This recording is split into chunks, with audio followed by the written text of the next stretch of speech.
తెలంగాణ రాష్ట్రంలో నేటి నుంచి ఇంటర్ పరీక్షలు ప్రారంభం కానున్నాయి. నేటి నుంచి ప్రథమ, రేపటి నుంచి ద్వితీయ సంవత్సరం పరీక్షల నిర్వహణకు అధికారులు ఏర్పాట్లు చేశారు. రాష్ట్ర వ్యాప్తంగా 33 జిల్లాల్లో మొత్తం 1495 పరీక్ష కేంద్రాలు ఏర్పాటు చేశారు. ఫస్ట్ ఇయర్లో 4,89,126 మంది, సెకండ్ ఇయర్లో 5,07,949 మంది కలిపి మొత్తం 9,97,075 మంది పరీక్షలకు హాజరు కానున్నారు.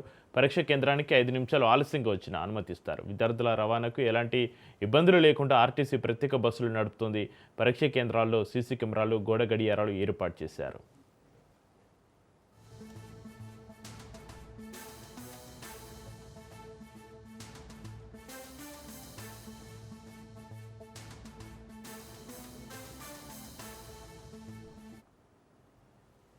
తెలంగాణ రాష్ట్రంలో నేటి నుంచి ఇంటర్ పరీక్షలు ప్రారంభం కానున్నాయి. నేటి నుంచి ప్రథమ, రేపటి నుంచి ద్వితీయ సంవత్సరం పరీక్షల నిర్వహణకు అధికారులు ఏర్పాట్లు చేశారు. రాష్ట్ర వ్యాప్తంగా 33 జిల్లాల్లో మొత్తం 1495 పరీక్ష కేంద్రాలు ఏర్పాటు చేశారు. ఫస్ట్ ఇయర్లో 4,89,126 మంది, సెకండ్ ఇయర్లో 5,07,949 మంది కలిపి మొత్తం 9,97,075 మంది పరీక్షలకు హాజరు కానున్నారు.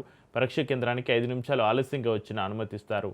విద్యార్థుల రవాణాకు ఎలాంటి ఇబ్బందులు లేకుండా ఆర్టీసీ ప్రత్యేక బస్సు నడుపుతోంది. పరీక్ష కేంద్రాల్లో సీసీ కెమెరాలు, గోడ గడియారాలు ఏర్పాటు చేశారు.